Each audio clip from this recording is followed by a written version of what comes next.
out of all the games you played this year so far in 2024, what has been your most pleasant surprise game?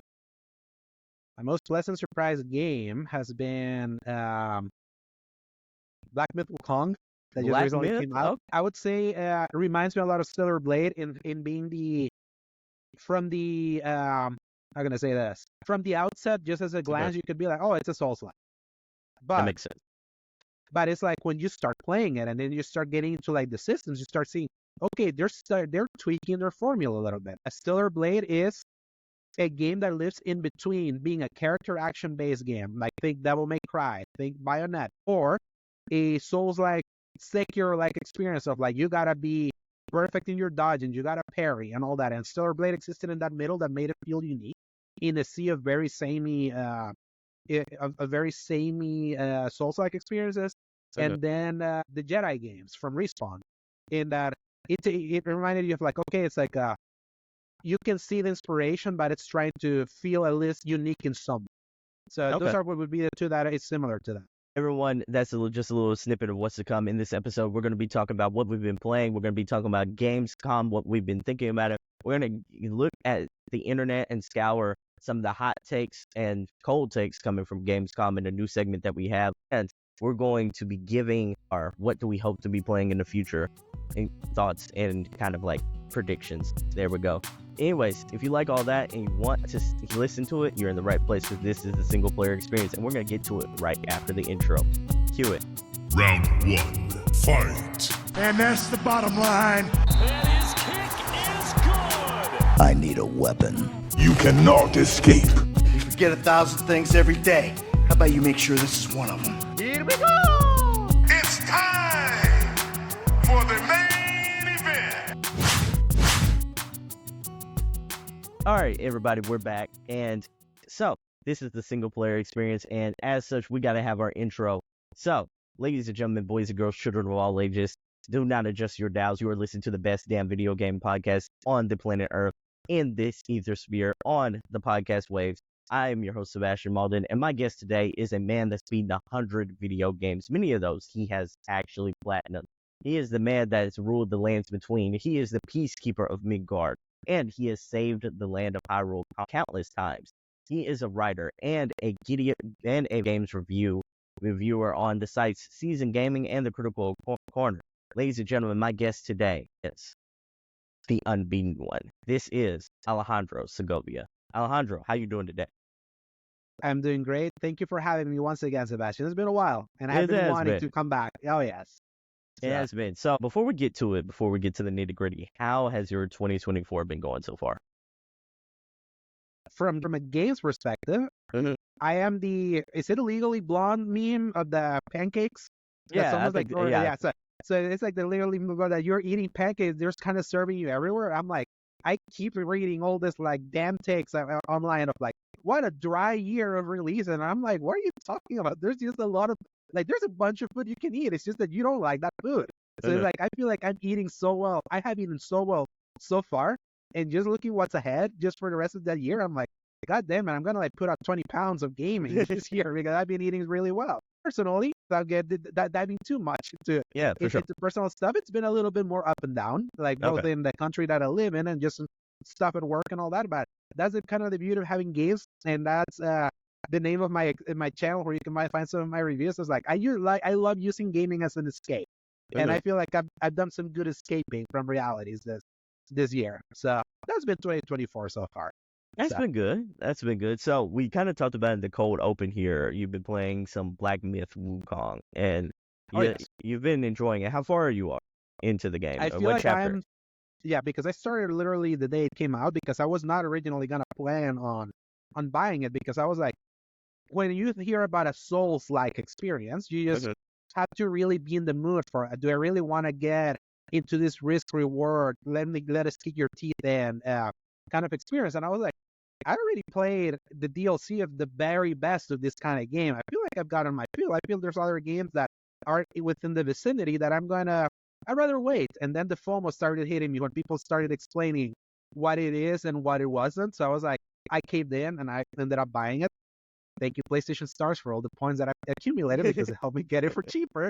But I was like, That's great. I got to try it, and I'm like I've been pleasantly surprised how much I've been enjoying it, even though it's also very up and down. That I feel it can be pretty cheap. And this is one of those rare games where you don't, at least initially, are not given a parry. I'm so used to parrying in this kind of game, so this game is very dodge heavy. And until a recent upgrade that I just got before we started recording this podcast, it was like the dodging wasn't working for me. I was like, I know there's like a specific timing that you can get to leave like a ghost when you're like someone attacking and then start attacking and wailing an enemy like from within. You probably saw it in one of the clips that I sent you earlier today that I was able to kind of like extract, and that was kind of like happening and not happening. And to me, it's like I am very picky about games that have their mechanics tuned in right, because the not tuning those things right can be like the big difference between a game that's like so well made or one that's just like so frustrating. And I feel like initially that was like teetering in between that. I was like, oh man, it's like I don't know, like if this is very finicky right now, if it gets harder later, man, we're gonna be in some rough stuff. And then you realize, no, there's a bunch of skill trees, and I got one that extends your dodge, and I'm like, here we go. So they hid this behind like one of the upgrades. So this is a very like skill heavy, like a skill tree heavy game. So I was like, okay, this is like, okay, this is kind of helping more. So it's like, I also feel the fact that this is the first new game that I played over the last 2 months, because I've just been playing Final Fantasy VII Rebirth, because I've been wanting to platinum it so long. Made playing this be like, okay, this feels so different from Rebirth. So this kind of, when you're stuck with a game without playing anything else for so long, and you kind of miss the forest for the trees. I feel that has also helped this being so different from what I was playing and still playing, because I'm still trying to platinum it. That I feel like, yeah, this is like a good start to the fall releases, I would say, with because this is late August. We could say like people like considering late August as the beginning of like the fall release cadence. It's like, yep, I would say it's been a pretty good one to start us off, even though I'm more excited for stuff that's coming literally within the next 2 weeks. We're in it now. So you feel like we're in the end game now? Oh yeah. If people were complaining for whatever reason that this has been like a dry year, I see the lineup that I kind of sent you the games that I was excited that I had to leave off a bunch, because I was like, no, this is what I'm excited to play. I'm like, I see that, and I'm like, I can see the appeal of this kind of appealing for more people. And I'm like, yeah, I feel like if they're complaining after this, I'm like, do you really like video games? Or are you just like specific kind of business? Or at least that's kind of how I see it. So I feel there's a good start for that. So I do feel like the appetites have been a little more selective in the very beginning, and then now it's like it's a widening kind of like the buffet is like getting to other genres a little bit outside of the ones we got earlier. If we ate a lot of Asian food in the first half, it's like it feels like now you're gonna get a few more burgers into the diet there, like coming in, because that's the thing. Like if I'm gonna remember 2024 as a year, like something specific about this year was Japan asserting complete utter dominance in like the release calendar. If you look at everything that they have released, and even within different subgenres, like Japanese developers and also up and coming South Korean developers, Game Science is a Chinese developer, the guys that made Wukong. It's like all the Japanese devs have been showing up, and then almost no Western dev has kind of showed up. Like outside of Ubisoft at this point. It feels like Ubisoft. Like, and people are excited about Ubisoft because there's like, where's the Western flavor? Western flavor has not been there. Me, that I love both flavors, but I also have a special place in my heart for Japanese development. 2024 has been like heaven, because it's like, oh my god, it's like they're all here and they're giving me different kinds of taste of games that I like. It's giving me my fighting games. It's giving me my action RPGs. It's giving me turn-based stuff. It's giving me strategy stuff. It's giving me Souls-like. It's giving me open worlds. That I'm like, yeah, it's like they, from one territory, they've been serving me in all these different ways. And me, that I love their aesthetic so much, and kind of like the flavor that is Japanese stuff, that I'm like, wow, it's like, if you're not a fan of Japanese games, I feel sorry for you, because what they've been serving has been like really well. Or no, not just even Japanese stuff, but more like the Eastern side of development. But from the Western side, when I really look at my list, I'm like, what from the Western developers have I really played this year? Last of Us Part 2 Remaster. I mean, that's a remaster that was frankly unnecessary, even though it was well made. Hellblade 2, which is one of my biggest disappointments of this year. That's also kind of like Western, if you look at a UK. So it's like, when you start thinking about what has the West done, it's like It gets to man, be a the sad West, state, doesn't it? it's like we would say it's been a horrible state. And then even some of the few things that people are saying, like, as a Western, if you're a fan of Western RPGs or something like Kingdom Come Deliverance 2, that was like slated for this year. Like we got a delay. It was like, yeah, like all the Western, it's like the Western that seem like they already smell the roses. They already kind of know what time is it, and they know that this year is like a lost cause for them. So they're just leaving Japan to it, and Ubisoft that just happens to have two games that people want from them that are coming out. But it's like, yeah, it's like then BioWare probably is, but it's like, yeah, it's not for Western side. If you're just a fan of Western side, like I feel sorry for you. I really feel sorry for you. Yeah, So, and it's not a fan of indies because indies has been a Indies has been variety really of indies carrying have this come year. out here. Yeah, Yeah, so I do think that's a separate conversation there because I'm like, indies, I think has had a phenomenal year, but I would argue we've had a wave of indies at this point since 2020, as that's like mhm. feels like their Yeah. top tier at this point. Yes, this is very similar to 2022, where indies were able to carry a bunch of like the empty gaps. Was that The the big It difference, Takes Two year? 2022 was Cult of the Lamb, Yeah, the sequel, yeah, I and got all of those. you. Yeah, because that was like when people ask about dry, barren years, go look at 2021 or 2022. That was barren because there were major gaps that Mhm. were not there in 2023, and they were not there also there here in 2024. 2024 is more selective and like more niches, more specific tastes, but the gaps were being filled up. It's about Yeah. whether you like the kinds of game that they were given. But those in those COVID years, that's when we had nothing. That's why I'm like, because I had Elden Ring. A lot of people like Mhm. hide behind the fact that that year had one of the greatest games ever made, according to many. I wouldn't say I can see the argument. It's not mine, but it's like I respect what it did, but it feels like that helps hide the fact that what were you playing after Elden Ring for the majority of that year? A bunch of indies, You because know, then a lot of the AAA stuff was like you have to wait until like November or October that year to start getting that stuff again. It was a Johnny gap there. That is what I call dry. But because it was big Western stuff came out like at the end, Mhm. and it was like because that was Ragnarok's year also. So it's like that year was like because it had huge single pops. People don't think about how dry the rest of that year was. That's why I go against dry as a descriptor for this year. In the crazy particular. thing is like, I don't think that year was so dry is because like it had more Hollywood blockbusters though. It did have the God of War Ragnaroks and Elden Rings, It but had Horizon too. it also had Mhm. Horizon Forbidden West, and Nintendo was also involved because they had Pokemon Arceus Not only that, that was 2022 was Nintendo's year. and They had like Splatoon. yes. Not only that, they had their big exclusives and a bunch of like tiny exclusives. Like people were like, I Mhm. was debating with my guy friend named Eric over at Season Gaming about we were looking at the lineups. Xenoblade was that year, exclusives. right? Yeah, Xenoblade 3 was also that year. So it's like Nintendo showed up. It was like the Nintendo Switch was the system to be in, just on exclusives alone. Obviously, PlayStation had some of their biggest pops. It's like in when you have a Horizon, a Gran Turismo, a Last of Us Part 1, and God of War, Ragnarok in a single year, especially for the kind of like big budget, huge drops that they are. It's like those do feel big. That was a really good year for PlayStation. The problem was that PlayStation spent all that year fighting the damn Activision Blizzard acquisition. That it was like they besmirched their own image, despite the fact that they had the games when Xbox had none. Yeah. 2022 is the reason why Xbox is where it's at now, because it's like they fumbled the bag so bad that year that it was that it's like they undercut all the momentum they had built within the first two.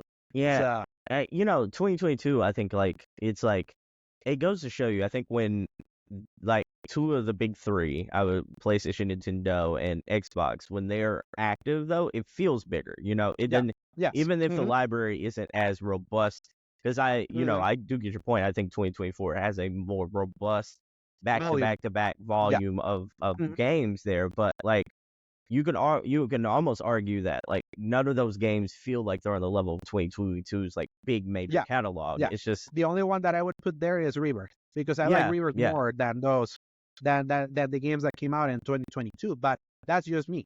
yeah, I So that's the understand. thing, and also kind of like it's still the highest reviewed game of the year. I'm still waiting for the official game to overtake it because Elden Ring was just DLC. So, but it's like because that game really connected with me in a way that that's the thing. Like, what's weird about the 2022 exclusive that Sony put out, because it was like I love Horizon Zero Dawn. I adore God of War 2018. God of War 2018. I think I talked about the story before here in the show. It was like that was like the game that refueled my love for games when it hit. Yeah. Because it was like 2017, 2018 was when I was like, games as a service are starting to become like more popular. It feels like open world, very same open world games. Like nothing's hitting the spot. On top of that, I was going through stuff in my life around that time. So it was like when the games were not hitting and life was happening, you're like, am I running out of like? Is this a moment where games is like I'm like getting over games? And then God of War reminded me, no, Yeah. because here's why. Like here's one that's for you. That it was like, so I always had that Ragnarok, while a better game in most respects, also a worse game in a few parts that didn't stick with me as much.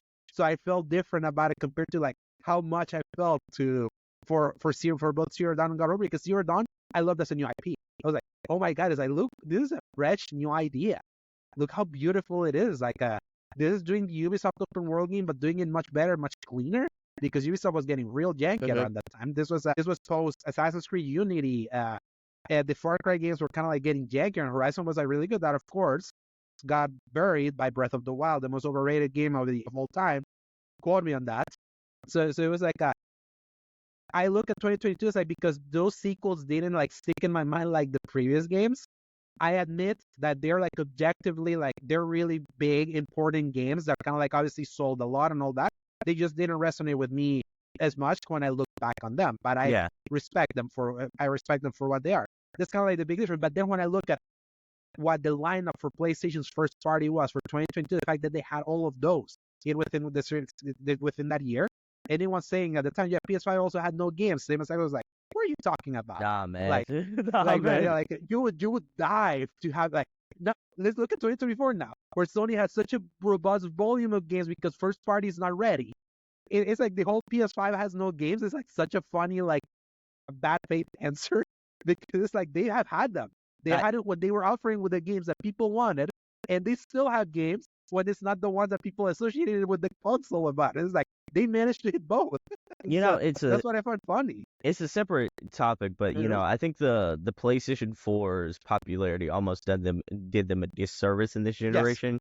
You know, because like everyone, I get it, they want to hold on to that install base of the PS4, and thus, if something's available on both platforms, nothing feels special. You know, like it's only when you get like a game. I think that's one of the reasons college football did so well, because it felt so hyped, because it felt next gen. It felt like it was a long layoff, and then it also felt like, oh, you gotta have this to actually play this game. And you just nailed specifically one of the reasons that people try to downplay their 2022 lineup, because Ragnarok, both a PS4 and PS5 game. Yeah, Gran Turismo 7, both a PS4 and PS5 game.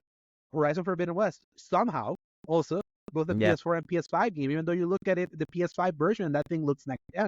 That's still one of the most, from a technical proficiency, one of the prettiest games that have come out on this year. I feel other games from art style are more pleasing to the eye to me for what I kind of like about art style, but like from an objective point of view and fidelity and the game and the way the game runs and all that, especially when they patched the performance mode that looked very jaggy at launch. That they really fixed that like really quick.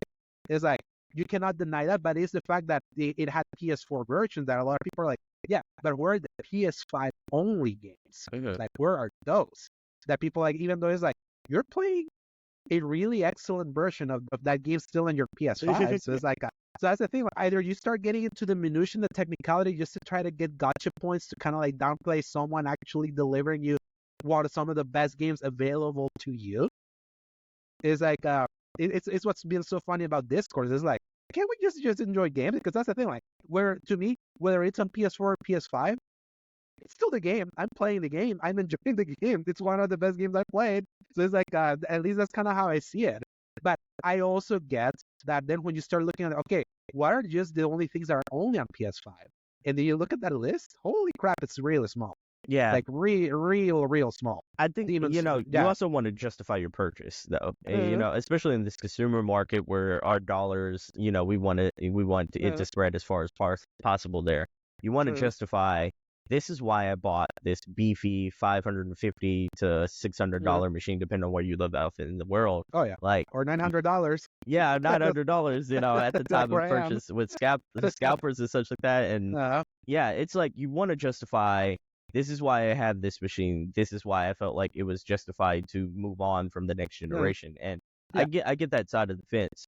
And that's why I also think like then when I hear about that argument and I look like, for example, like, because we're sticking to the PS5 side of it all, because I also have thoughts about what's been going on with Xbox. We'll talk about in Gamescom in the Gamescom stuff that is like, do you really see everything that Sony has given you, even if it's like cross-platform, and you see how well the cross-platform games have been on top of the ones that they have put out that are just there, and can you say that you're not satisfied with what you have?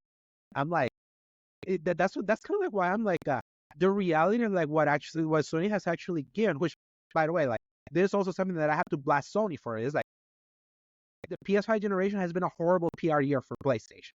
Like their image doesn't match with like what they're offering. Like in a way, it's like somehow it's like look at Insomniac. We talked about Insomniac so many times. Like yeah, for sure. Who from the first party gives you almost 5 games within a single generation, and a lot of them really good. I have said before that somehow I got really bad luck with Spider-Man 2 with my version. You didn't. No, so it's like, no, I love that. Immaculate. Exactly. And to me, it's like far from an immaculate experience. I was like, what the hell happened to my version? Yeah. But it's like, I know it was not the universal like experience that everyone had. It unfortunately had to happen to me. When it's funny, my podcast co-host from the Xbox podcast, Paul, he always littered me with clips of all the games that we're both playing. He was always having glitches to the point that I was like, I think your PS5's kind of busted, because why does that keep happening to you and not happening to me? And then that happened to me with Spider-Man 2. Though he also had a bug experience, but somehow I had like an even more bad experience than he had. That I was like, is this karma? Why did it have to happen with this game? The studio that have been like praising, like has been like hustling so much that unfortunately even with that, a lot of people still trying to give them their flowers. So it was like, man, they didn't deserve to have that happen to them. It's like, we know they're already working on Wolverine. We know they're working on a bunch of other stuff. There's like, they hustle so much, but they don't give the credit as deserved. And why? Because they're under a brand right now that even though they're delivering the goods, the PR has been really bad with the previous president that already left.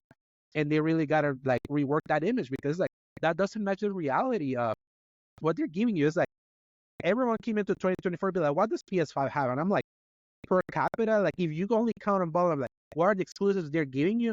The PS5 this year, it's trouncing its competition. Like handedly, even Nintendo.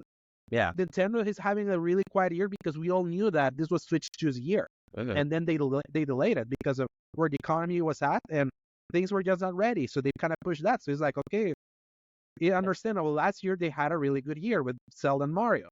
And even then 2022, we already talked about, that was a massive year for it. I think this year is still Zelda and Mario, isn't it? Just forms of Zelda and Mario at this point. Oh yeah, no, that's the thing. But that's just Nintendo. But it's still a first party thing that they're releasing. Yeah. And regardless of what you want, it's like they always make more than other generations, by the way, because it's like the Switch generation for what Nintendo has been at a number. If you were on previous Nintendo hardware, the Twilight years were horrible. You barely got anything.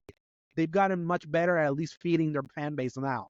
Yeah, I think we've gotten like what 10 Mario games and 4 Zelda games within the past like 2 years. Yeah, at this point. So it's like that has gotten much better for them. So it's like the Twilight year of the Switch, it still doesn't feel bad, and the fact that they still announced new stuff that got announced and is gonna release this year is like putting them in like, yes, like there's still some healthy stuff that doesn't match what the general discourse may be, which are, again, like we had this conversation just in private with our chats, that is like it is okay for you to say that the food you've been served is not to your liking. We all know what we like, and it's totally fine for you to be like, yeah, what has been coming out, it's not for me. Yeah, you're totally bad because you know what I like. I have been like pushing back for the general statements of there is nothing. It's like, no, there's no food, and the table next to you is like, it's rebalancing with like all this buffet. Nah, it's food for sure. It is for peculiar appetites for sure. It's like exactly. So it's like it's there's more nuance to kind of like to the way that I feel we can all talk about where gaming has been, at least this year in particular, than just like the blanket statements that I feel a lot, especially for people in games media, that those same sites that were calling things right no longer exist. Let's just put it that way. Nah, even for I feel so bad for you, but it's like we have to be really like we have to be really careful how we analyze a bunch of this stuff, because it's like reality sometimes don't match with sometimes the personal bias or how people sometimes analyze. So that's kind of like something that doesn't maybe get lost with all the text that we send that I usually try pushing for, because it's like let's at least try to analyze things very objectively while understanding and putting where our tastes are. Is So- there something that I respect a lot of? Like, for example, kind of funny is Greg Miller. All this year, he's been like, I don't see much that's for me. But Yeah. there's a lot of stuff. And I'm like, that's the read. That's 100% valid read. Kind of like for you, or you said that you felt this year has not been for you. It's like, I understand. Like, yeah, it's like, No. It's one of those things to where I think like I think part of the discourse for this year, whether or not it be fairly or unfairly, I think is like, and hear me out here. I think it's like Yes. there's a lackluster feeling of grandness as opposed to some previous years, and I think that's like a part of my theory is like when magnified after last year. you got it. Yeah. You got you're in the shadow of last year, which is inarguably, in my opinion, probably one of the best video game years of the AAA side of all time. And then you can make the argument the greatest year because for like sure. it was an unprecedented volume of established franchises all hitting at the same time. Yeah, it was for rare sure. for you to get all of that.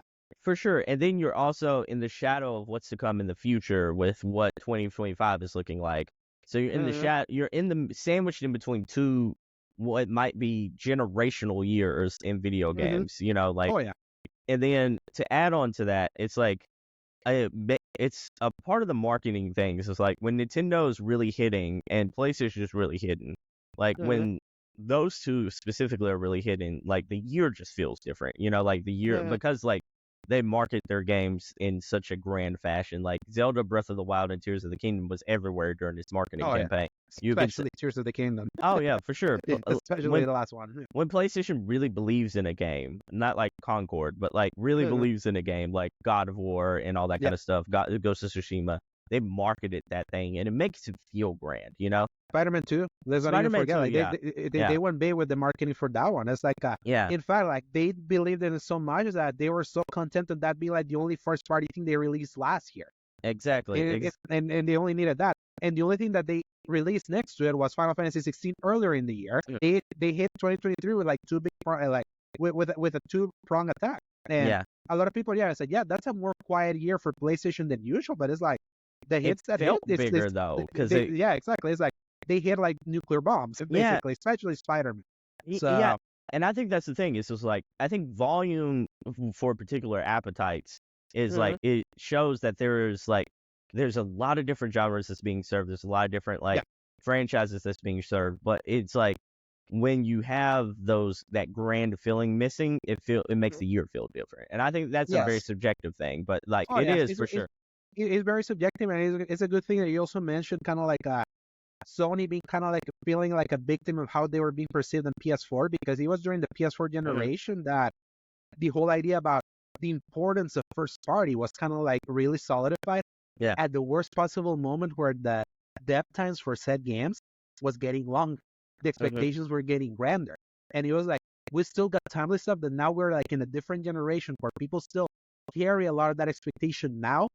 And the expectation of how long it takes, how expensive those games are. Kind of like what we saw with Spider-Man 2, that a $300 million budget was like, how does it cost so much? And then we learned it was because of the damn licensing fees. Yeah, So, for I'm sure. like, and I'm like, yeah, that would make more sense, because I look at that game and I'm like, where did the $300 million went?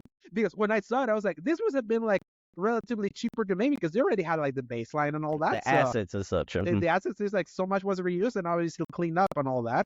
Some worse character models in a few spots, but that's like that's kind of subjective. But it's like then when you start hearing that, then you're like, no, it's like this painting like a really rough picture about like what expectations of first party, like, and what's the timeliness of that how we can get that then we arrived to 2024 for PlayStation, where they immediately from the top of the year were like, first party ain't really showing up this year for what you really want. Nah, for sure not. So it was like, but then Sony was smart of being like, okay, we don't have the first Third party's party not acquisition gonna be stuff. there. So it's like, you get nothing for the rest of the year. No, they were smart. They were like, no, let's try to fill up the calendar with a lot, because then there's it's a shotgun approach of like different things on top of having the most anticipated game coming into the year, voted by a lot of people, which was Rebirth at the beginning of this year. So it was like they really went with that shotgun blast approach to try to like cover. And then like first party is kind of showing up this year with Concord, which it's out, people, in early access. People forgot about it though, already. Yeah, exactly. So it's like, that's kind of where you are. And then obviously Astrobot, which has a lot of hype going for it. Let's hope that hype also, that they're able to convert all the people that platinum the damn thing into like actual sales. Concord got horizoned by Wukong, by Black yeah. Myth at this point. Oh yes. And it to me kind of like what's so disappointing about kind of like how Concord is just being like left over is like Sony has made their name for single player like for so long, and that's good because like they found that niche and really filled it. And I'm like, I really love the PS3 era where they were able to have that, but still attempt to do a bunch of other stuff. Because obviously they were talking about it was like, I really love a very diverse lineup because it's like it lets a bunch of stuff to breathe, and I love myself some variety. And I'm like, Concord was at least that. It just sucks that it's like, this is how you're doing your shooter with a genre that is like, you only see it in free to play striving, and then you're launching it as a $40 thing. And on top of that, it's like so generic looking, so like it feels like a Wish.com version of like Guardians of the Galaxy, kind of like the vibe that you kind of get, despite the fact that it's a really good looking game.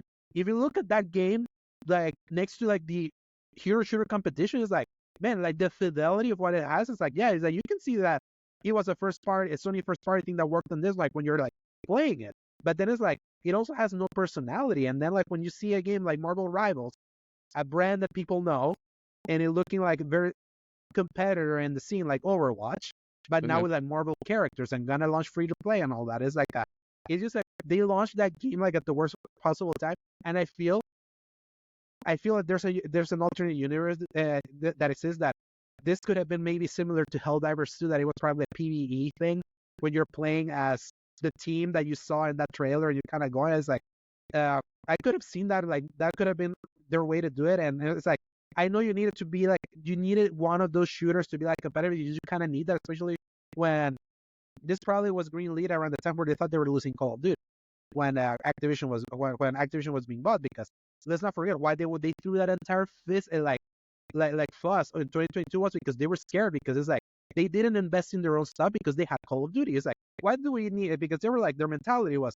why do we need to do our own shooter when the biggest one in the market at the time, at least it's for everybody? Yeah, I get what you mean. Everybody. Yeah, so it was like they didn't feel the need to invest because it's like, we are the de facto platform where that's been played. We make that money for it. It's like, we don't need to invest on that. Let's do it. And then obviously they heard, oh crap, it's like our competitors might take that away from us. Like, now we have to invest on that. So I can imagine that's kind of where Concord kind of came from. Even though I know it was like in pre-production for much longer, but I know that's kind of like, that was probably why that came to exist. It's just they misread the market and kind of like where the trend was. So it's like, it feels sad that it's like, man, it's like I don't mind you existing. It's just in the context of everything, it feels even even worse how ignored you're being. Because I played it, it's not bad. I like the beta. No, it's not bad from what I hear. It's just gonna get kicked in the dirt. But it's like, I want to pivot for a second. I know we were talking about 2024, a year encapsulating here so far, but I want to pivot to something that happened yesterday, and that's Gamescom. So absolutely, good pivot, because it's like Gamescom at least gives us a good idea of like what the rest of 2024 will look like now. So it's like, let's do it. For sure. Without further ado, let's pivot to that.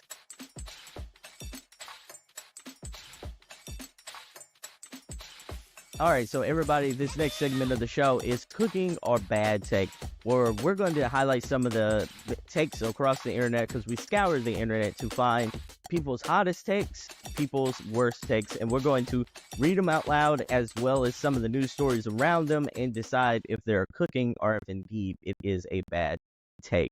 So without further ado, let us get started. Are you ready for the first one? I am ready. Sure. All right. Let's see here. All right, so everybody, I want to start with this one. Can you see this, Alejandro? Yes. All right, so you want to read this one out for us? Oh, yes. So basically, it was a response to the Borderlands 4 announcement that kicked off the show, and they said that it's coming in 2025. So this is from Daniel Berfel, a user we love. It says, I'm hoping you change up the writing for this one. Borderlands 3 had great combat, but due to how much I hated the story and characters, I barely beat it. Haven't even touched the DLCs. The game loop is good. I just dislike how dumb the story was. Okay, so after the movie came out, there's been Yeah. some a lot of Borderlands discourse over the last Yeah. couple of weeks.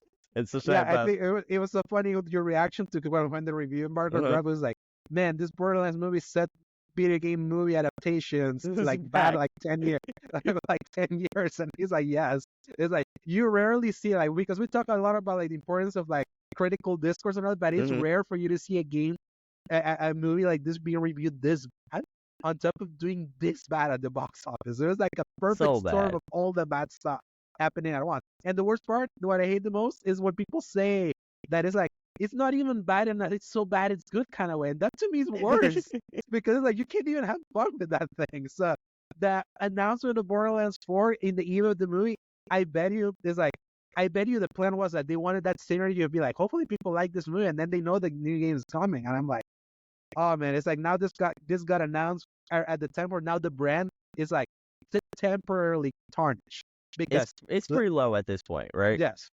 yes, and the thing is that it's still like Borderlands as a brand, like in gaming brand, it's still pretty popular. Mhm. That's still something that is it's still something like worth getting excited about. As for this take, I would Good say take, he's bad take. yeah, He's cooking.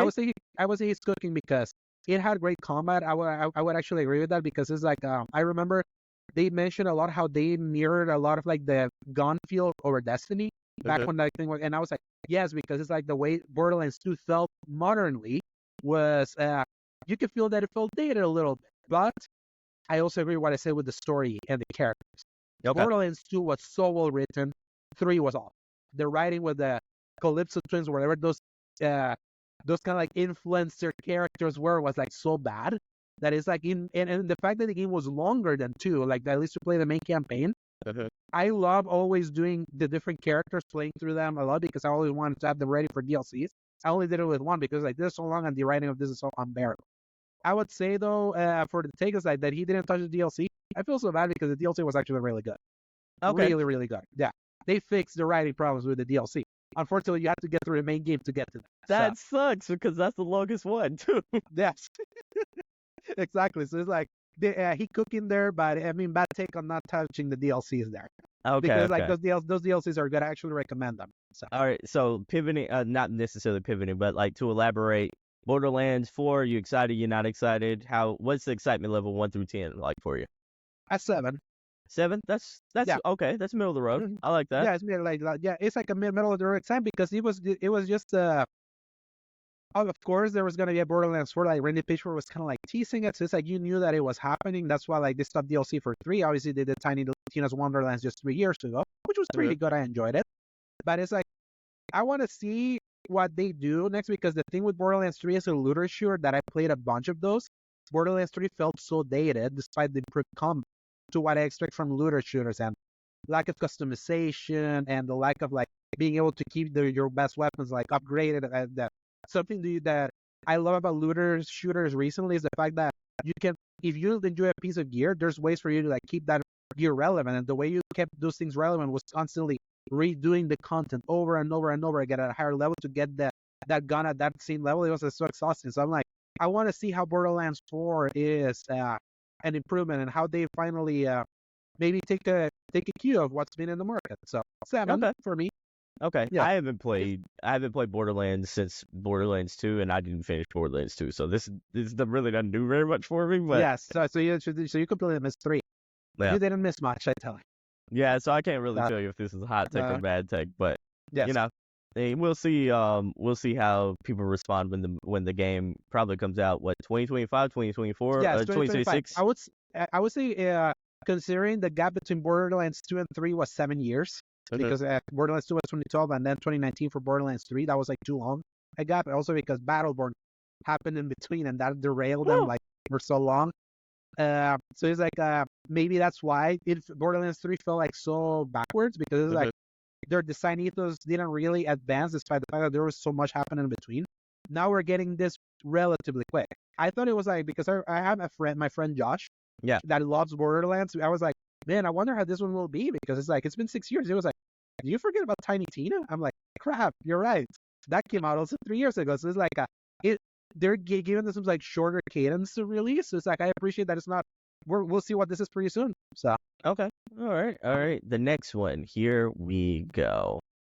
All right. Are you able to see this one? yes, All right. You are. Indiana Jones. Oh yes, I can Go read ahead. those You if you take it want me away. to. So, yeah, so Indiana Jones and the Great Circle coming December 9th. So Indiana Jones and the Great Circle is coming to Xbox Series X and S, Game Pass, and PC on December 9th. However, it's also launching with 3-day early access. So Okay. we got a few takes here. So 3 days early access here. So let's knock it up with this garbage. That's a take from 666. And then I saw Gabriel, username inside the case, saying Xbox. I was intrigued until there I saw all digital. No sale. Needs to be physical. What a mistake. So I am a Is little that mixed. true? With some, Because yeah, is that doesn't they're sound doing right to me. physical? Okay. Yeah, that doesn't sound right to me. It's like, are Is they it all really not digital? doing a fit? Yeah, is it all digital? Because I know that they did an old digital Hellblade 2. That I do know. I didn't know if they're doing that for like all of them. I want to see like Indiana Jones.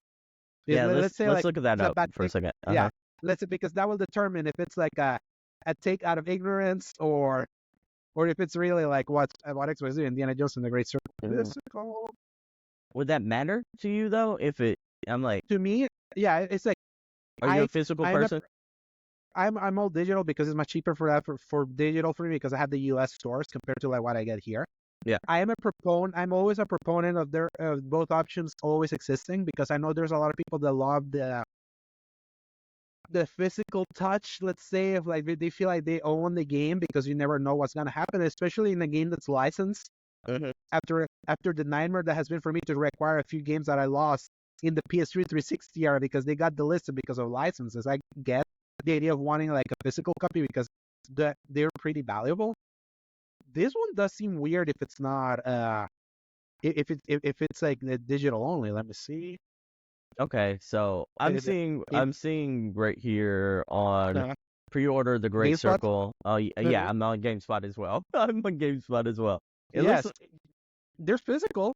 it Yeah. looks like it's physical. So we're gonna go Uh-huh. with a bad take on this one. Yeah, you're a bad take. Yeah, bad take out of ignorance. Yeah, but it's all Gabriel good. over You there. just didn't know. Yes.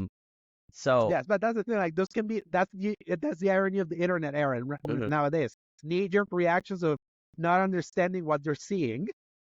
So okay, what's as we're the first take? What you think that's bad or good? the 3-day early access. Here's to knock it up with this garbage. As someone that did get the early access for Starfield on Game Pass, let's Was just say that that just available for I- everybody in Game Pass, or you paid Ye- the extra $10 to get it early? so it's like you actually have to pay like $30 or $40. Damn. So that's the thing. Like this is a way for them to at least earn some money, because obviously Game Pass is already kind of given to you. Obviously, right now Game Pass is going through a little bit of a rough period because of the price hikes and them removing day one access to the cheaper tiers. Yeah. So it's like, what can we say if you're in between? It's not good either cooking or bad day. Because I'm like, yeah, So the 3 days. flame's on, but you don't think they're really cooking. I feel you're raw. Yeah. They're like, or so something raw. I feel like it's somewhere in between. Like, I get the idea. Is like, why are you always kind of like dangling earlier like access to a game from a date that you're kind of giving? I kind of get the frustration. So I'm like 50% cooking and also 50% bad take there, because we don't have like a middle option. Okay. It's, Okay. yeah. I'm of the opinion if the game's finished in the early periods, the 3 to 5 Uh, days or whatever, I'm like, just push the release date There's a up. release- yeah. I don't feel Yeah, like that's a it- good it- pre-order bonus, if I'm being Yes. honest. If it's just like the Starfield one was 5 days. Mhm. So I would say there was even more time for you to like get access to that thing, because it was like you could start playing on September 1st. Mhm. The full game came out on September 6th. You were in PAX. I remember you went to PAX. Yeah, for sure. That's why you couldn't do the early access for Starfield, and I was able to do it. So it's like I enjoy the early access if it's a lot of days. If it's just 3 days, you're like, you know what? Yeah, it's like you're kind of cooking there. I kind of get it. Like if it's just 3 Yeah. days, but like more access for that is like, yeah. But Let's get see what what you other mean. we got. Yeah, let's see what other we got. All right, Is there next anything one. others else about Indiana Jones? Yeah, there's another one, Yeah. Indiana Jones, right here. Yeah, here we go. So I'm gonna reread in this one. Microsoft confirms Indiana Jones is coming to PS5 after its Xbox debut. Another Xbox exclusive is coming to PS5 in 2025. So here are some of the takes that we're hearing. We got a thread from Joe Tanos, which is, it's a me, Joey T. They gotta make money somehow. PS5 has outsold Xbox by like 2-1, so it kind of makes sense. Plus, they probably got pushed to do this by Disney. And then the answer was, that's what I figured, but still you need exclusives. And then that's it. He's the same user. He follows up with, wow, those Xbox console exclusives are just not a thing anymore. So what do you think about all this? You think this is a good Yes, take, so bad take? Yeah, What do you think? this is actually a cooking take because it's kind of like a good read of exactly what's happening. It's kind of like what I mentioned when we were talking at the top of what I was thinking with the year and how like Mhm. catastrophic 2022 was for Xbox by eliminating all momentum they had. Over the last 2 years, we've been seeing that Xbox consoles down, down, and down. People are just not buying those consoles, even when they finally had a lineup last year, which then we can debate on the set quality of that lineup. They had a horrible game in Redfall. They had an incredible surprise game in Hi-Fi Rush. You had a game that failed to live up to its expectations despite being a good game in Yeah. Starfield. You disagree on it being good, but that's a No, conversation. But it's like I think I think like if your game is debatable, like Uh-huh. I think Yeah. that still doesn't really count as a big win. Exactly. It's not a big win for it. It's not a big win for not being the. He was not the king that was promised. Yeah, for Everyone sure. had like they literally that was the king that was promised when you were given a 45-minute direct after your showcase, and You're- and the hopes and dreams they were pinning on you based on your previous reputation. So the fact that it was a good, not great game, especially at launch, that's not a win. No, That for is sure that's simply not a win. So despite the fact that I did enjoy the majority of it, so but If Starfield was a person in Game of Thrones, he'd be Stannis. yes, To where Stannis like Baratheon. it's I a, love, yeah. to where I like love it's not that. necessarily like Stannis never wins big. He just Mhm. has these small little wins, and there's people who always champion for Stannis. Yes, and Stannis then he gets Baratheon. overtaken. But he always, he always feels lesser than in the Game of Thrones. Yes, that's such a perfect analogy. I love that, especially since we've probably been watching Game of Thrones like in our rewatch recently. So yeah, it's like he's kind of cooking in this thing, and that to me is just kind of like the sad state of Xbox. That think about how bad the sad state of Xbox is. That a one more thing announcement before the final one more thing in this very public showcase was an Xbox first party studio announcing a PS5 version coming later without the Xbox version even being out yet. So Like- everybody, here there's also a PS5 version, and it's just the way you announce it too, man. Like how quickly the cadence was doesn't feel great Yes. either. Yeah, because and you can really tell that it was kind of like a defeat. It was like on a defeat. I love that meme of someone said that they were sitting next to Phil Spencer like over at And Gamescom it looks like when that announcement, and it was the it it looks was like the Homelander. the Homelander when he's watching the movie at the beginning of season 3 and he's just kind of like deadpan watching it, and it's like that's kind of like been the problem with Xbox. It's like they started with this Xbox generation has been the new 2 consoles launched without a single first party game because Halo got delayed. Then 2021, Halo finally released on top of Forza Horizon 5 and Microsoft Flight Sim, Psychonauts 2 as an acquisition, Deathloop despite being on PS5. It was published technically by Microsoft, so kind of like the critical wins of that they won. Everyone was like, 2021 was great for Xbox. Look at they were Metacritic Publisher of the Year because they had the highest average of all the games reviewed and all that. So it's like people debate the quality of that nowadays, but at the time it was like this is a sign that at least they're getting their crap together. They're winning this. Then 2022, which was supposed to be Starfield and Redfall's like year, that was the only thing they had slotted. Both delayed. They had nothing other than Grounded and Pentiment. Very tiny games. Completely derailed them. Then 2023, finally a year where they had a few more stuff, but the quality just wasn't there. They spent, on top of finalizing Bethesda at $7.5 billion, they spent close to $70 billion at Activision to try to get content. They spent so much. The console is not doing gangbusters for them to be spending that much. The daddy Microsoft has probably been like, you guys spent close to $80 billion on these two things. Where are the ROIs? We need those ROIs now. And this is where we are. It's like they spent so much of trying to basically brute force a massive first party lineup. And because they need the return of investments. People don't buy games on Xbox because everyone's conditioned to be on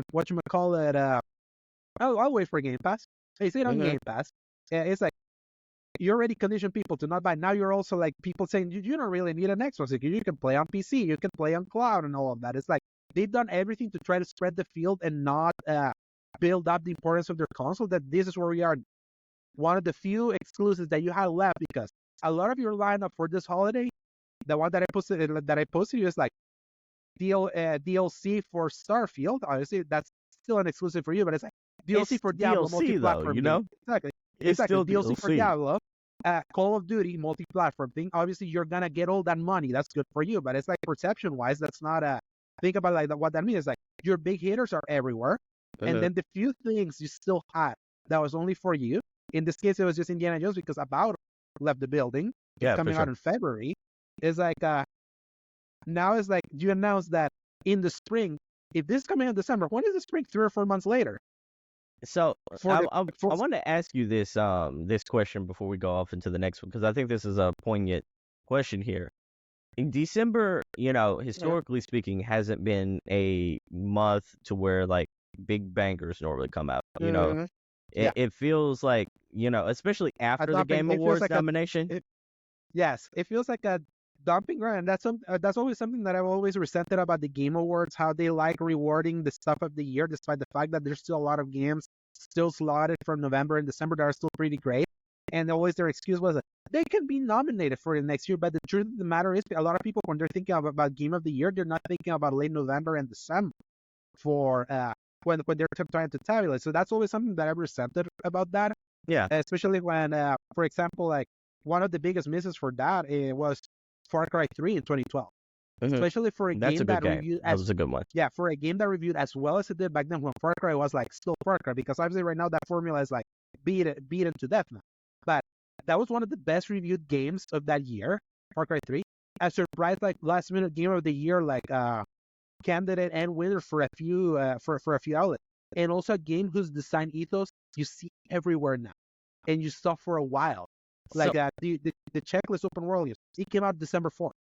So it's like after all those nominations. So let me ask you, because in recent memory, it feels like those games that come out or put out in December before, like after the Black Friday and after the Black Friday stuff, are usually put out there to, as almost like straggler games, to where like, like we believe in you, but we don't believe in you. It's almost like the person you're in a relationship or your person you're dating, but you don't want to marry, to where like we want to keep you around, we want to present you, we'll hang out with you, but we ain't putting a ring on that. It feels and also I would say that another analogy is more like there's a lot of people that really like take an entire year's like thing in the books, and they really need to put some things in the books, and it feels like we promised this for this year. Let's get it out there. Let's get it out there because we need to put that in the books. And by doing that, we got Cyberpunk how it got. Yeah. Because it's like they knew Cyberpunk wasn't like in great shape. That thing got delayed 4 times that same year. So because my question, go for it. My question is like I was scouring the internet for all our hot topics. I was thinking about like I was getting people's vibes, from everyone from the Greg Millers to Paris to like all these other people, what they were thinking about the release date. I saw the Greg Miller one from today. Yeah, I got to hear it. Yeah, about it releasing in December. About it, is it like a 7 or an 8? Like, is that why it's been put out there? I was just like to say, is this a early indication that like this could be a 6, this could be a 7, this could be a low 8. It's like, we're putting it out there. We're hoping to get like the last minute Christmas shoppers out there, but like we don't necessarily feel like this is Game of the Year quality. We're just putting it's a popcorn flick almost, Are you getting that vibe from this release date? I would say based on the previews that came out recently, that the game seems like more of a banger than I was even expected, based on like the comparisons that I kept hearing. That it was like literally the spiritual successor for Chronicles of Riddick: Escape from Butcher's Bay, a top 5, maybe at worst top 10 all-time great Xbox original game, because it was like one of those rare licensed video games that brought in the immersive sim first-person like experience to console that used to exist only on whatchamacallit on PC at the time. It was like a very revolutionary, like obviously a little niche like when it comes to sales, because it was an OG Xbox. So the people that played that, when you ask someone like, if you own an OG Xbox, where were some of those games that to you were like the cream of the crop? And then you hear the KOTORs, Halo 1 and 2, Splinter Cell. I hear Riddick those. Riddick is included there, and the DNA of that of Indiana Jones comes from Riddick. That's pretty excellent. You know, Being released in December, to me, it's like it's a crapshoot, because it's like in recent December releases, when I think about that, it's like obviously there's the most popular one for me is Far Cry 3. Such an excellent game that got dumped in December for a last minute polish delay. Then Rainbow Six Siege launched on December 1st, 2015, and that was the bare bones version of like they needed to get it out for the holiday thing. As it's good, and it was like Rainbow Six Siege, an excellent game now because it was built upon, but it launched not so great. Yeah, like 10 years later though. Yeah, exactly, it was great. Yeah. Yeah, so it's like it got great like 2 or 3 years afterwards. Like at 2018, like it was like it's still a mainstay in competitive circles. They really built that thing. Then 2016, The Last Guardian. It was for the hype The Last Guardian had as the next game for Shadow of the Colossus. It was fine. I don't think they believed it like Shadow of the Colossus though, but like exactly. In modern times though, I think you get like the Avatar Frontiers of Pandora, which is a middle of the road game. Yeah, a 7 to 8 kind of game. I gave it an 8. I reviewed it, and I still stand by that 8 because I did enjoy it. Then you have Super Smash Bros. Ultimate that got really good. That got released on December 6th, and it was like but that's a known commodity though, you know. Yes, but one of the few times that we got a December release that, because of the year that happened afterwards, that was able to be in the Game of the Year Game Awards. I mean, the only time that's happened. So, but it was also that's still a fully featured. That's still a really impressive package. I still respect Ultimate a lot. In 2019, there was nothing there. In 2020, obviously, we got Cyberpunk, and we know what happened with Cyberpunk. Yeah, not a great lineup. Yeah. Then 2021. Now, hear me out.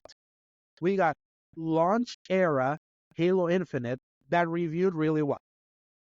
87 Metacritic in its launch in December, when there was still like a lot of hopium about what that package could be. Halo Infinite dropped the ball early on in 2022, that people then lumped its launch in 2021 alongside how it fumbled the ball afterwards. But when it came out in December of that year, a lot of people really liked single player, and a lot of people loved especially its multiplayer. And especially because they also launched that multiplayer 3 weeks early for people that wanted to play, and they were like, yeah, we can like give you this multiplayer early. It's like, this is how ready it is. So it's like that one had its star fall because of what happened afterwards. It's like, because it was sold as a Halo live service, that the live service element was not cooked. Hold on, so though. Like, you know, like it did come with some asterisks there, because you know, like it did come with missing some modes like Forge and all those. So it's like, and that was being included in the reviews as like, hey, look, this package is not as robust as what you expect from Halo, because that was already promised soon after launch. That was the thing. A lot of those reviews were written with like those, with the knowledge. It's like, look, what's here is like really good, especially in the multiplayer side. But it's like, we're gonna get everything that's missing shortly after. That shortly after was 2 years. That was that was the problem with Halo. It's like a lot of like initial reaction for Halo for Halo Infinite was given like the rope of, they promised a bunch of this stuff soon, but what's there already is like, there's a really incredible multiplayer here and there, solid single player that if they add more expansion and all that, there's like something here, because it's like the open world section, the open world Halo gameplay kind of works, but they need kind of more variety. It had that, but it's still an 87 Metacritic. That is like, yeah, for sure. In general, people really like. The problem was because they had the live service thing that they were planning for single player and multiplayer was not there, and they had 6-month-long seasons. Then like the opinion of Halo Infinite completely got crashing down. So overall, you think, you don't believe the December release date means anything, is what you're saying? Yeah, it's a 50-50. Yeah, to me, it doesn't really mean much. To me, it's like a 50-50, because I've seen wins and I've seen misses, almost in equal measure. So it's like, it really is a luck of the draw. You never know. You never know. So, Okay. I think that's fair. Yeah. I think like indie already has so much going against it, though. I feel like a lot. Yeah. You know, like with the It has a IP. relevant. Yeah, the relevance of Indiana Jones is like its biggest. It's gonna be literally its biggest hurdle to jump, especially Yeah, after Dial of Destiny. I do. You know, like I do feel like there are the what is it, first person, third person arguments. Mhm. Indiana Jones, is Indiana Jones still relevant in this Yeah. time and age? Can Indiana Jones put butts in Yeah. seats? You know, like Uh, there's a whole lot of yeah. conversation about it. Indiana Jones is just too boomer of a franchise at this So point to really be relevant. So yeah, so it feels weird that it's like it feels like a weird release date kind of like uh, December 9th when you could have had it like in a safe November time that like uh, when it added to the fire, you know, like yes. you know, And the thing is, the thing is that it being in December means that they needed all the way until December for it to be to cook. And at least the previews at least gives me hope that at least they're really focusing instead of trying to arbitrarily try to put it in a Game of the Year Game Awards slot, which is what trying to launch your thing in early yeah, November usually means. It is like if the previews already that people already saw this past week are like this positive at the release, I care more about it releasing good for the sake of machine games as as a yeah, for studio sure. because I love that studio so much, and they're already pulling like hearing that it's literally a Riddick in a Chronicles of Riddick Escape from Butcher based sequel in spirit on like how they designed it. To me, it's like that justifies why they went the first person route compared to it being like an Uncharted third person adventure like a Tomb Raider and yeah, like Uncharted and Tomb Raider. So it's like at least that hearing I now I understand the pitch more, and that's what From really exciting because we haven't had a Riddick game in 20 years. So I don't know how well that's going to do in modern day society. I think that's what we're going to have to see if that type of game yeah, translates to a and modern here's what's audience. the irony of all of this because like we wouldn't have that conversation how well will this do because it was a Game Pass game. It being Yeah. on Xbox. The thing that they also want this thing sold on PS5 like shortly afterwards, they definitely want to put that out. And I want to here's the way I'm hoping this goes is that Mhm. this Indiana Jones game, despite its a lot of people are like, is Indiana Jones relevant? All that it comes out, it is actually so good that then the word of mouth like carries it along the holiday. That then like it builds groundswell support by the time it launches on PS5. That's what I would Yeah, hope that that I it does. think this is going to be a case of like how well does this like stay in the main light? Is more Mhm. than you know, like if this comes and it goes away like a four in the Yeah, wind. If this is like Hellblade Concord, 2. then Yeah, like like Hellblade Hellblade 2. 2, like a Uh-huh. Concord, like Redfall, like if this is Yes. that, or is this going to be like Hi-Fi Rush? Because I Mhm. think that's the best example we've had of Yes, recent and I feel Microsoft success. I feel more than anything right now, especially because everyone's the console wars are over. They were already stupid to begin with because it's just kind of fun fodder for the people that really care about being like being in those kind of trenches and fighting against the other one. But it's like it's pretty clear that it's over. Like at least how we knew that. So it's like right now what I want from Microsoft is like you acquired all of this now. Please at least show me you can make something good out of this Yeah, for sure. because Are it you ready? hasn't happened much. Yeah, I'm ready for the other one, but that's kind of like my hope for that. Yeah. So they cooked with that take. All right. I already got a take. I'm laughing. I'm pretty laughing at that. So okay. Prime Video's animated anthology series Secret Level reveals full list of feature games including Pac-Man and D&D, gets premiere date and teaser. So some of the takes uh that came out of like this announcement, which is for a TV show coming from Prime, that's like feels like very Ready Player One, like mix of all this like IPs together, which was wild that they were able to Absolutely do it. So crazy. yeah, so we got Paul HPPAL saying Concord is beloved? Question mark. Then we got Bowser Guy 621 saying Armor Core bro, I'm so effing hyped. Then we got Sensei Chuppas, Jack and Dexter, eyes emoji. And then someone said, that's actually crazy how many different series there are. Very ambitious. Concord is beloved. That's a bad take, my brother. With that one, that's a bad take immediately. But I agree with the other ones. Like the fact that you're in this thing TV show, you're gonna get an anthology that includes Armored Core. Apparently, Jack and Daxter is in there. Yeah. We God of saw War. Kratos. Yeah, we saw Kratos from God of War. We saw Sifu also. It's like it was like This was a super interesting announcement because this would be a TV show that I watch because I want to see what the pitch is of why all of this is like kind of together. Yeah, I'm excited about this one. Yeah, and it coming from the guy that made Love, Death, and Robots, which I know is a pretty beloved Netflix show. It's like there's some pedigree there. So three cookings, one bad take in those four.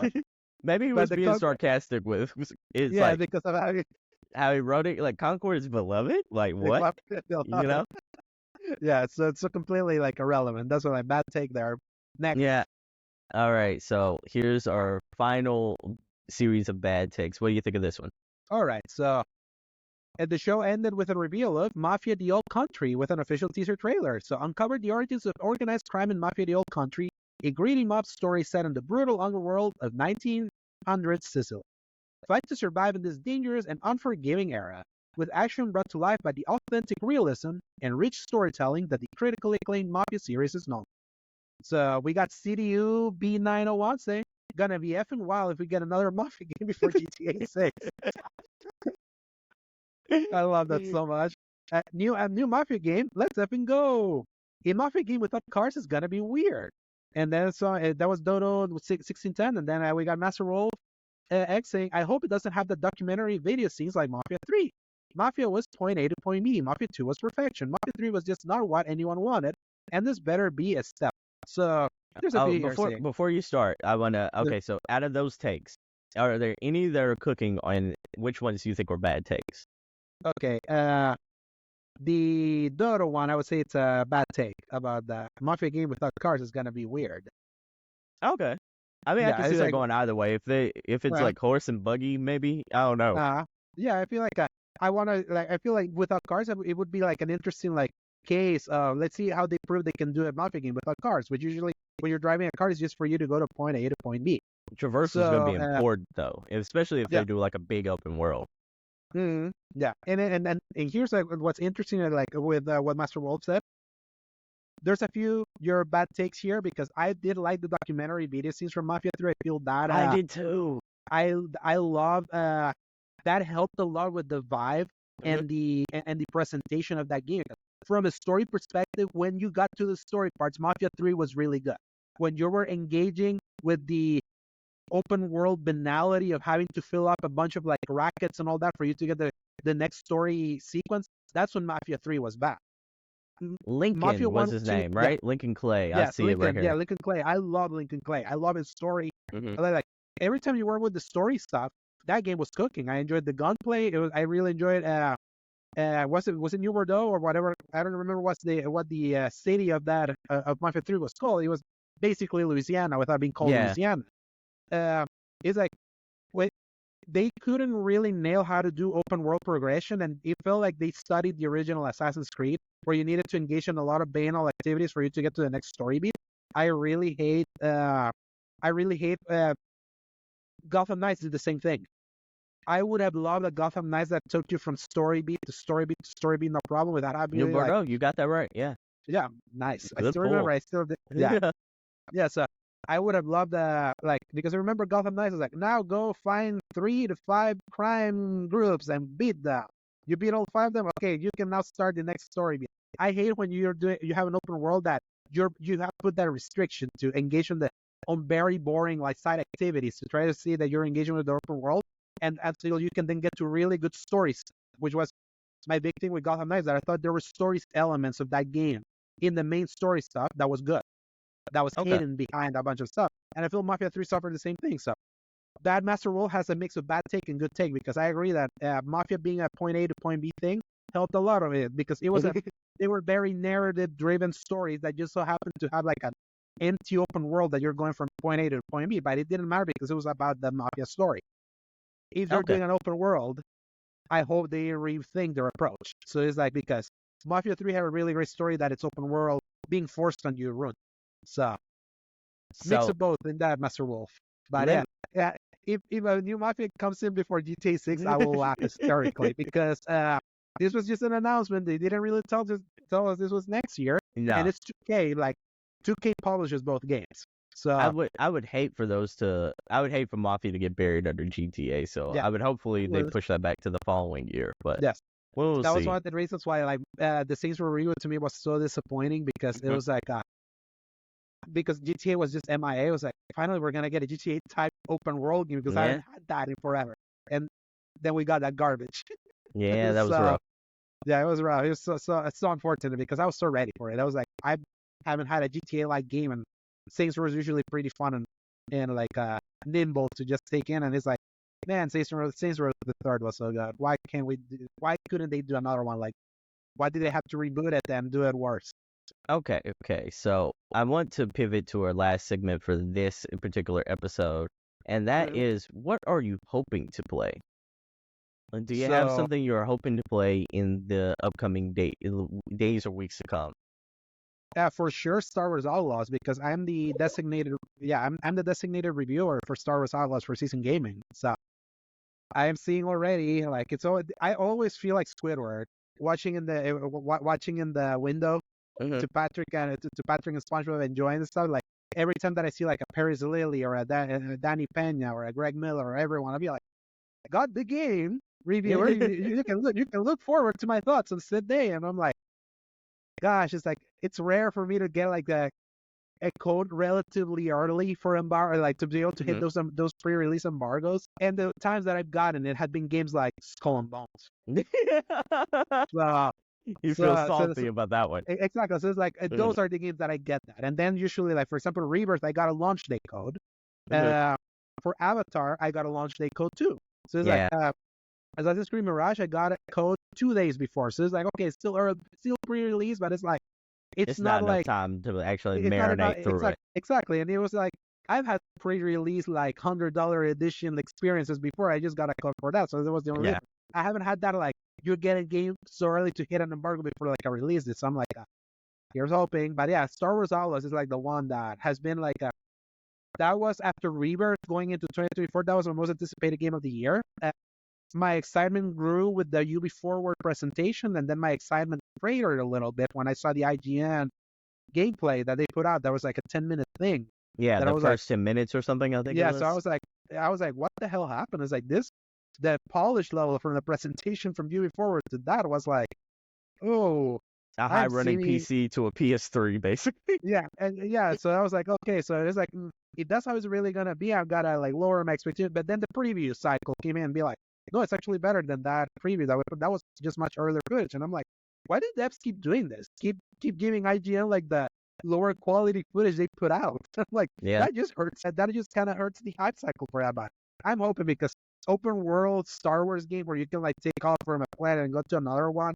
That's always been the dream game. So I'm just hoping that at least it gets closer. And I love Ubisoft open world checklist jump. That just hits well. That can hit well in there with the right at the right time and with the right property and at the right setting. And it's like Hogwarts Legacy was that, but I'm not a huge Harry Potter fan. So it's like I kind of enjoyed it just from a detached point of view, not as a big fan. But I'm like, man, if it was like a Star Wars open world checklist, I would be like all over this. So, yeah, I get what you mean.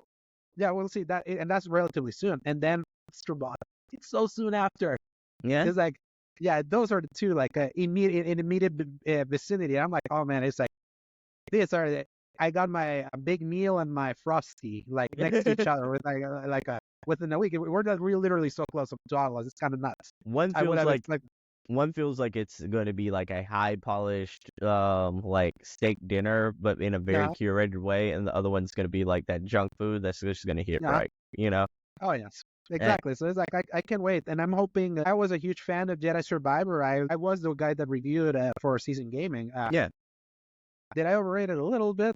Not looking back, especially because a year after a lot of the polish has not been put in, I'm like, oh, I think I gave you a little too much leeway. I would have expected a bunch of this thing to have been cleaned up because I revisited and I still enjoyed it, but it's like you start noticing those things where you're like, okay, I was expecting it because this didn't really ruin my experience during the review, but I'm hoping that they clean this up soon. And Jedi Survivor somehow is still really, especially in Series X. PS5 version's fine. Series X has audio problems. It's weird. Crazy. I'm like, why the... Yeah, because I platinumed it on PS5, and then I was like, they put it on Game Pass on Series X. I want to do a replay. I want to get achievements. I'm going to play it there. And then the audio was cutting out. I'm like, this is borderline unplayable. Just imagine you're like in the cutscenes, and then the dialogue would be like out of sync. I'm like, yeah, that's rough. No, yeah, it's like, I would feel bad for anyone for a first experience to be this, because it's like that game is so good otherwise that it's like the polish is just kind of halted a little bit. So I'm hoping at least Outlaws hits me in the same way, especially because now that one's more the fantasy of what I want, even though it's not a Jedi in an open world. So, That makes sense. That makes so sense. here's hoping. Yeah. I'm still in that Ubisoft. It's like you're slowly recovering, but you need like more reasons for people to believe you're recovering. I understand that. Yeah. I think the big ones that I'm going to be playing, well, not necessarily big ones, but the ones I'm going to be playing, Thank Goodness You're Here is an indie game. Yeah, I've been hearing a lot of good things from like some of the mutual people that we follow that I really like it. So apparently it's like one of the funniest games that have come out. Like it's so earnest and like it's in like what it's about that I want to hear more about it. Yeah, I'm gonna be playing that one, dive into a little, especially since I'm gonna be going to Europe in October. I kind of want to, and especially I think in the UK, I want to play something that's in that setting, that European setting, and I think that one's gonna scratch the itch. And then 1000X Resist is another one that I'm gonna be playing. Yeah, is that out now or will it be out like relatively soon?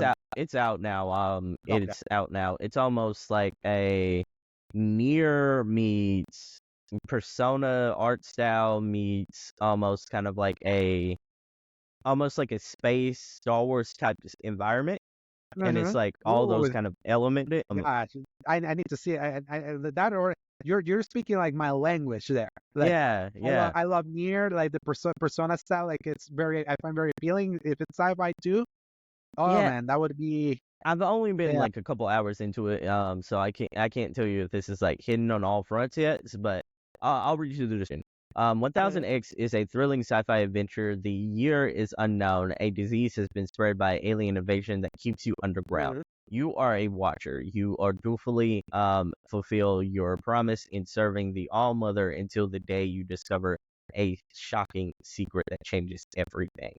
And so, yeah, this is one that, I don't know if you've heard very much about this one, but it's got a overwhelmingly outlook on Steam right now, and I think they Is it on anything else?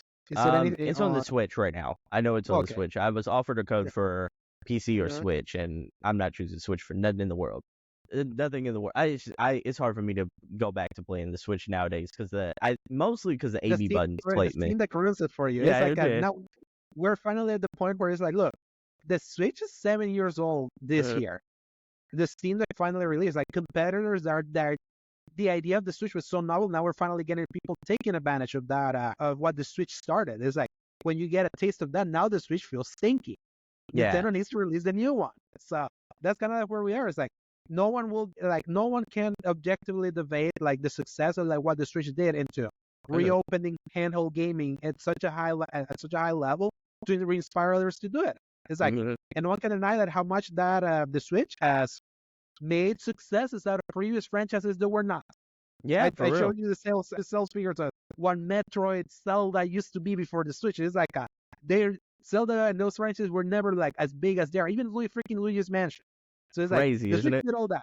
Yes, the Switch did all that, but it's an old ass hardware now. That the only improvements you can get is an OLED screen. It's like hardware is already stinky. It's 7 years. Good run. We need a new one now. Yeah. We need a new one that looks good. It's like, because now the competitors have just shown you what a better experience of that can look like. And now we have to hope the Nintendo follows suit.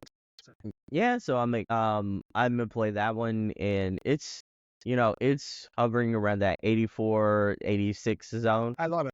So it's a decent you know me, everything that's between 80 and 89, if I'm already like mildly interested, I'm in. Yeah. So it's like because that's usually kind of like the range that includes scores from people that I know of that kind of like fall. So it's like that's where I'm like, okay, that's more of a close to needs to buy in my book. I'm gonna look how much it costs on Switch and look it up and be like, I think it's like $14, $14, $15. That's a good price for it. It came out earlier this year around like that May frame. It kind of, I think like, I know you and I were debating about like anime styled games kind of getting captured, lost from one another. Yeah, that was one of them. I think that kind of got lost in that shuffle there. Where it's like it's not a bad game at all. It's just like of course, especially since it's hovering around that 80s to 90s zones. It's just like it's just got lost in the shuffle of like a lot of the same kind of art style kind of games. Yeah, But and that can be a problem, and that's something worth it. That's a worth criticism to have about like the shotgun blast of what we got early on of a lot of those games that, while different in many ways, also kind of like a surface level that can make you feel like, oh yeah, I'm getting a lot of the same things over the same the same from the game serve, even though it's not really the same game. So no, for sure not. I'll be playing that, and I'll like you said, I'll be also playing Star Wars Outlaws as well. So yeah, that'll are you be. gonna do Steam Deck for that one?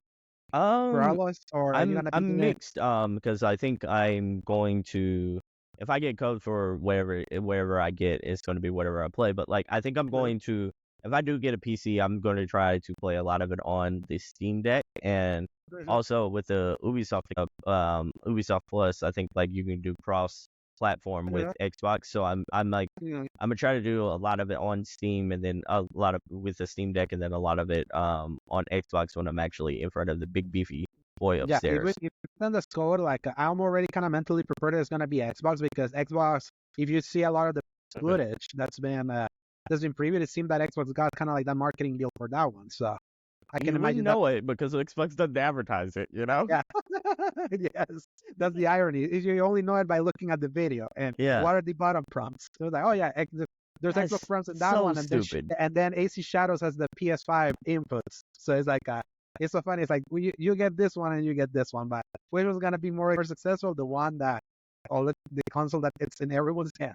Yeah, for sure. It's like we'll talk about this in episodes to come, but like you know, like PlayStation has this thing to where like modern like mainstream games, and they'll just advertise. They'll use that and heavily advertise. They'll even put like the PlayStation like startup logo in the very front of like in Madden, NBA 2K, NCAA. I'm like, those are mainstream games.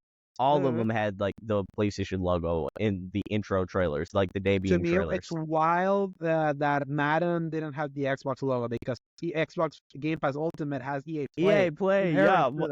Inherent to them. So it's like I remember. Here's what's so funny. Like Xbox used to do this. Xbox used to be so good at marketing. Here's what I'm wondering: did Sony hire the marketing guy from Xbox 360 to run their stuff now? Because like Xbox used to do this. Go back to marketing for the 360 era. Is like what you were asking. They used to do. Why are they not doing it again? Did they just really lose the guy that used to do that? It's like wild. And it's so not wild. Even like the PlayStation account trailer. I'm talking about like the main account trailer for Madden. The main account, yeah. It's like that's when you know. It's like I would never associate Madden with PlayStation ever.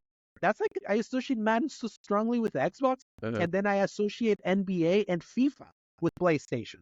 That's kind of how my mind always kind of went. It's like never Madden for like PlayStation. If the PlayStation logo was the one over there, it's like, man, that just goes to show you. It's like that's where the wind is blowing. Unfortunately, power of advertising, man, is strong. But you know, I want to get to the plug spot, and so where can people find you, and what do you want to shout out today? Yes, they can find me at Twitter at @A_Segovia. I always also called Lex. They can find me at Threads and Instagram at Alejandro Segovia 93. I post more there, like at least stories. I don't post much on Instagram, and I usually share retweets over on X. And then my game work, you can find it at my current work at seasongaming.com, where I have done a few reviews this year, including The Last of Us Part 2 Remaster, Grand Blue Fantasy Relink, Skull and Bones, Final Fantasy VII Rebirth, Final Fantasy 16 The Rising Tide, Stellar Blade, and horrible TMNT Arcade Mutant. It's a long name. It's a TMNT. It was a bad TMNT port that I already forgot the name. I also reviewed that, and I'll be reviewing Star Wars Outlaws, hopefully relatively soon. Please, code, come soon. I would love to play with you. I would love to play you soon. And then you can find me also. I also want to shout out my podcast. The X1 podcast is gonna make its return. The week that we're recording, that I'm recording this with Sebastion. I don't know when this episode it's gonna go live, but whenever it does, like a new episode of the X-Bond after my month-long hiatus will be up. With my buddy Paul, who hasn't been there since we celebrated episode 150. That was his last episode before he went on paternity leave. So I want to shout out that as we launch with a sort of new format of what we've been doing. So shout out to Season Gaming and the X-Bond. All right, everybody, go check those out. The links will be in the description below. Alejandro is going to give me all those. I'll make sure you know where to get all that goodness. So without further ado, it's been a long one. I hope you enjoyed every bit of it, everybody.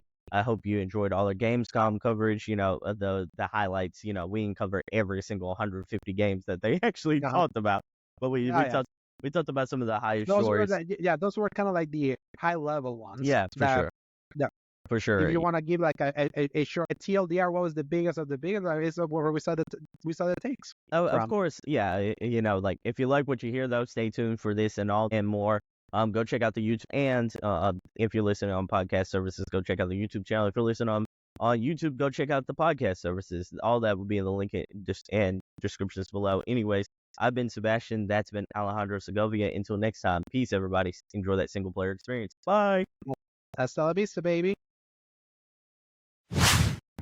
What's up? It's your boy Sebastion. I want to send you a special thank you whether you watch this podcast episode via YouTube or whether you listen to it throughout all the podcast platforms. By the way, it's available on all your favorite podcast platforms if you didn't already know.